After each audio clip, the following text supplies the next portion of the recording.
we talk about applied mentorship. Okay, we talked about it conceptually, what it means, the core benefits, the function. Now, when we talk about it, there's kind of two schools of thought. There's the formal and the informal. So the formal is more of like a program, something that is established, like your big brother, big sister programs. They have mentorships there. You have 100 Black men in Sacramento. There's mentorships there. Within our respective fraternal organizations, KA Psi probably has a mentorship program. Phi Beta Sigma has a mentorship program. These are very structurally established, organized, guided programs. So people sign up, they interview, they apply, and then they go through whatever duration of time that the mentorship program dictates. And then voila, at the end, hopefully, young brother, young sir, you've been able to learn something, and then you rinse and repeat. And so the engagements are very intentional.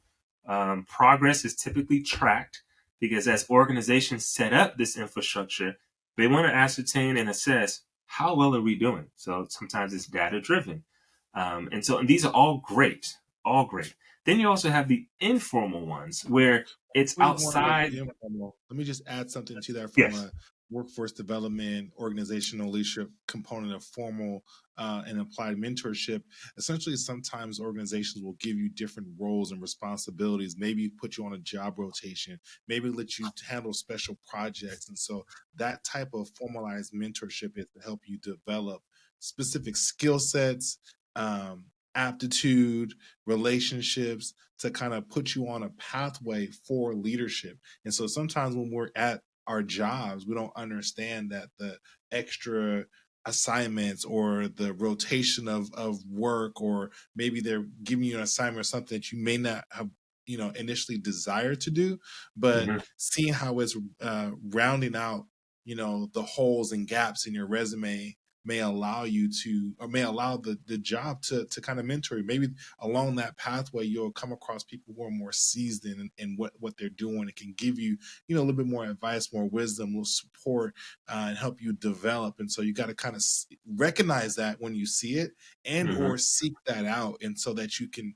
kind of attract that level of mentorship to yourself. I always talk to people about, like, how can you add value at your job, or at your Mm-hmm. organization, and then kind of build into those, because people, one of the biggest questions is like, how do I get a mentor? You know what I mean? Like, how do I find a mentor? Right. And Right. to me, I love how you kind of describe what a mentor is, but simply is someone who's invested in your success, right? Mm-hmm. And ideally, if you can build those relationships, with someone either you're working with, or someone that you come in contact with, or someone who's just willing to share, and I find it that when people are willing to listen to what I have to say, or listen to the wisdom and to the advice, I become more invested in their success, Right. because I've shared with you now, I've given to you, I've poured into you. And so to that extent, I just wanted to make sure, as we think about like the formal mentorship programs, Mm-hmm. they do exist within the workplace as well. And I want to make sure folks are thinking about that as they think about mentorship as a concept. No, and that's a really critical point that you bring up, because I think when I look at my career, my professional career, we always hear the phrase representation matters. And Right. coming from the financial institutions, you didn't see too many people of color in high profile positions. So as I graduated college and I said, okay, here I am as a newly minted banker at a Fortune 500 company, I look around and I'm like, I am one of a few. And of the few that are around me, I don't see too many really ascending the corporate ladder at the level where I'm like, I desire to be there. Yeah, you might be a supervisor or manager, but my sights were set so high, but the color scheme didn't match necessarily what I saw at the ground level where I was. So to your point, I had asked the questions, and I'm very assertive when it comes to mentorship. So either I'm going to be your mentor, or either I'm going to seek out a mentor and adopt you as my mentor, or I'm going to find ways to kind of set up a pairing where we just bump into each other. Like, hey, how you doing? And enforce that. And so now it's just a matter of, as we look at these organizations, as we look at the formal structures, like you said, and I love how you said it, you find value where you're at in your job. And too many times when I looked up the corporate structure and I didn't see someone who looked like me in the positions that were high profile and highly influential, that possibility just seemed to be a dream deferred. And so Mhm. now I'm looking for the next best substitute, which I found many great individuals who weren't of African American descent that poured great wisdom into me. But I think there's also that immediate connection and that kindred spiritedness that we have with one another. When you see someone at the job site or in your work environment, you're like, oh, that brother's doing things. And not feeling, as I mentioned before, kind of this apprehensive, defensive posture where it's just like, oh, there goes another one of us, versus, there goes another one of us, and inviting that opportunity to have that kind of mentorship. So yeah, the I would advise anyone who is, interested in mentorship, especially in the work environment.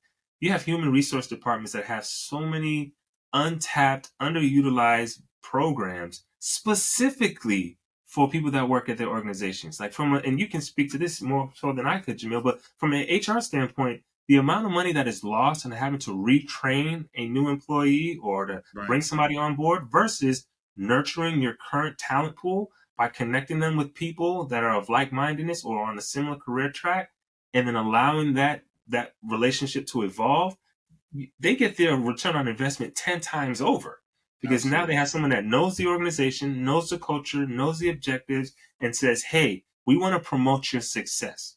We want to see you elevate. And if that means connecting you with someone who is either in your immediate organization or someone that is higher up at a senior level, then we'll do that. Because from a cost perspective, we don't want to see you churn and burn within 2 years and have to start this all over with somebody else Right. brand new. So they're kind of So there's a investing there's a as corporate well. vested interest in mentorship, whether they tell you or not. One other thing before you go on, since you brought that up, I think another concept that I've always talked about for people to kind of seek out mentorship is digital mentors, right? People you Yes. may not have ever met, but they've shared all of their wisdom and knowledge with you in the form of a book or an online course or on YouTube or whatever. I have hundreds of digital mentors that I follow that I know all about, a specific element of the work that I do, or maybe it's something that I, would like to do. I mean, I'm just being able to transition into a full-time entrepreneur took a lot of digital mentorship and learning from people, seeking out the information that they're putting out there. I mean, there's sites like Udemy or Yeah. Coursera. There's quite a few, but even just reading the books that people are writing, another one of my digital mentors, and it comes in odd formats. This may be a more informal one, but if you just listen to Jay-Z's music, right, Oh, and yeah. just listen for some of the entrepreneurial elements of it, there's so many different components that, like he says, I'm trying to give you $1 million worth of game for 9.99, but if you don't want to take it, it's fine. So, like, to the extent that you can learn from someone who's sharing some game with you and telling you how to get better with some stuff, and I think you were talking about the brother from the Air Force. One other element that I would say is the benefit of mentorship is the inspiration, Oh, right? yes. So often my mentees say to me, you made me feel like it was possible for me, right? Because we sometimes see the individuals who've accomplished things and we're like, wow, they feel so distant, feel so far, they feel so accomplished.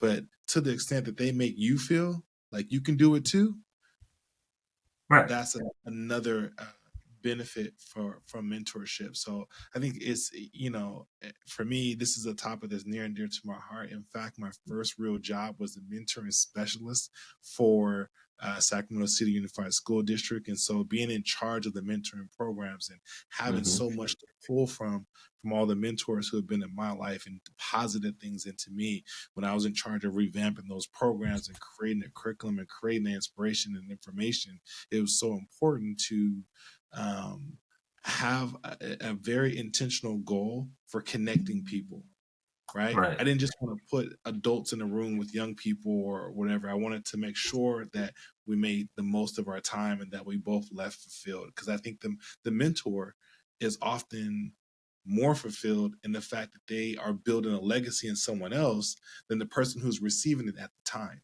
So, Right. this topic is big, and I'm gonna let you cook. No, no, good. you know, Hey, hey, so let's hey, there's enough let's pots in the kitchen, my brother. Go ahead and yeah, yes.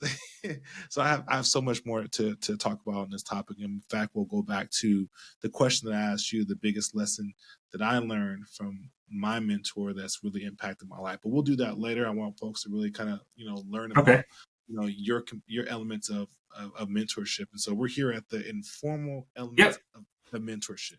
Yep. And to like you said, the great philosopher Jay-Z, he says, "I'm not a businessman, I'm a business man." And that right there changes Right. the concept I of, got that on a t-shirt. right, exactly. Like it's quote not only quote worthy, but it's a good mantra to live by. Like, I'm not a Straight up. businessman, I'm a business. I am a walking enterprise. And so Straight up. that's kind of where I know you and I are in our stage of life, where it's just like, okay, it's one thing to have the stable income, the 9 to 5, but then there is, for the legacy building initiatives that we have, there has to be a broadened campaign to push things at a more corporate level, even for yourself and for your family. But so to the informal piece, and like how you said, to where something that's kind of defined outside of an organization, it's a lot more fluid. And the reason why I say a more fluid structure, because again, you don't have this organizational program that says thou shalt dot dot dot. And what I've experienced from the informal mentorships, I find a lot more quality driven, purpose driven conversations and dynamics in that more natural, organic flow of mentor to mentee relationships, simply because, and I think you had alluded to this a few moments ago, like the mentor looks at the mentee and they say, "I see a lot of myself in you. And in doing so, let me help you get to a point where that's a continual exchange. You're going to look back and see a younger person or someone maybe of your same age group and say, I see something in you that reminds me of me, and I want to see that cultivated more." And that's where one of the things I will say about the mentor mentee relationship, an important dynamic outside of the trust, which again is the epicenter for my experience. The trust is an open invitation for the mentor to respectfully correct, challenge, and cultivate the mentee to a point where there's new strength, growth, and development that happens. But that invitation comes by way of the mentee. The mentee must have an established sense of self, emotional intelligence, and vulnerability that says, I'm inviting you into my life to understand the challenges that I have, the goals and the dreams and the ambitions that I seek. But I know it's going to come at the cost of A, recognizing I don't know or I don't have it all together. B, I am now going to humble myself to the point where I'm willing to learn. Because, like you said, Jamil, when you speak to somebody and you see that they're willing to listen, oh, that sets you on fire. Like, hey, what else do you want to know? I can tell you everything from, how to start your own, multimedia company to how do you mentor people? How do you start, your application process for a doctoral program? And now you're on fire for someone who shows just even an inkling of interest to what you have to say. So that kind of dynamic has to go hand in hand. It's the seeking and understanding the potential, but then there's also the humble path that the disciple or the mentee must take to say, as I'm going along this journey, I know it will be challenging. I know it will be an indictment on what I thought I knew, maybe not to be true, and to open up my mind to another world of understanding that helps me push towards the mark that I'm seeking. And so, again, the focus is a lot more of the interpersonal dynamics versus the outcome based approaches. So, at the end of it all, when we talk about mentoring, why is it even important for mentoring Black men and Black boys? We can go to the next slide. I pulled this off of a site that I also have linked at the end of the presentation here. And we just talk about just the sheer numbers. So we say 13.4% of the US population identifies as Black or African American. And again, the with the prison industrial complex, the war on drugs, a lot of our brothers are currently sitting behind bars. And again, even with those numbers, there's a lot more women that are now out there on their own. And so when we talk about the emphasis of Black men, a lot of the mentoring programs over the last 20 to 30 years have been trying to proactively and systematically fight against those policies that have put a lot of our brothers in the grave and behind bars.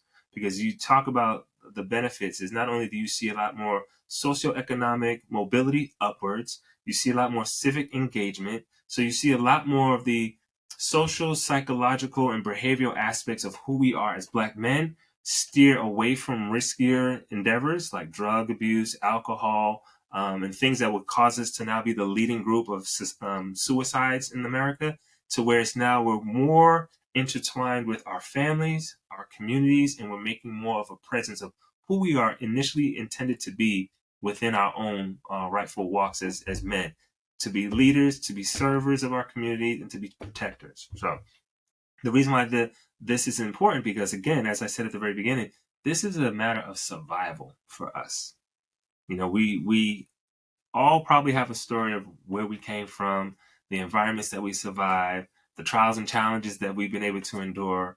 And all of that has the underpinning of trying to survive. It is of no secret that the Black experience is a tough one, but we are a resilient people. And a part of that resilience, in my opinion, has come by way of people mentoring us through those challenges. So we're now, and I've alluded to this in some of the following slides, kind of takes us away from this victim mentality and this narrative that just the way you put on a cloak or a hat or a hood, they wear it so well.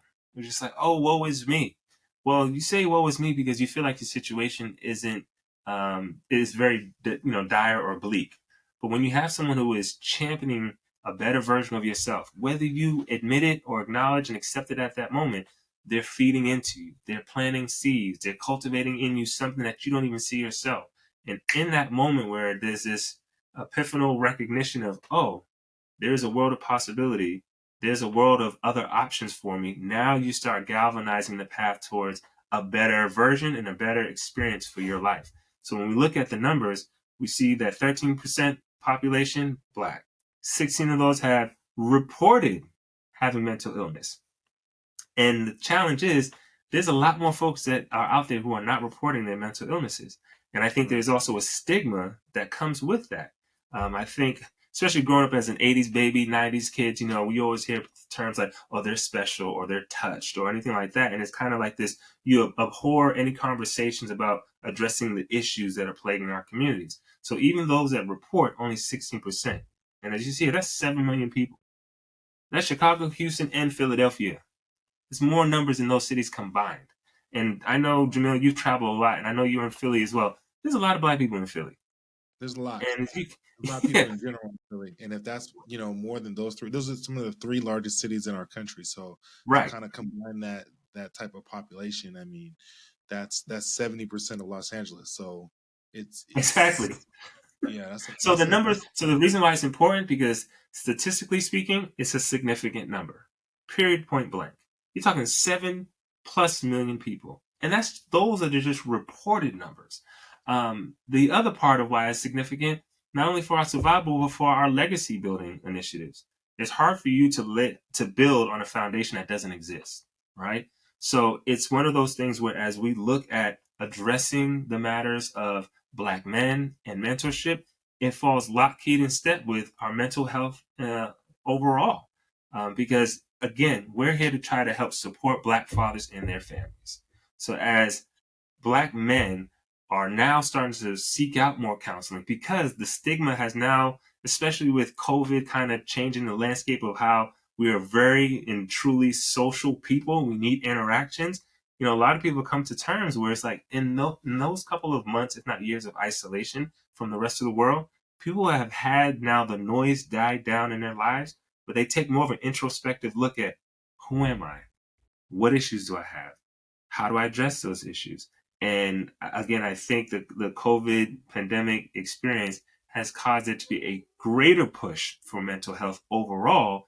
And Black men have now come into that wave to say, hey, I'm struggling. I have challenges. And not only do I have challenges, I am now seeking out these challenges because it's a matter of life or death at this point.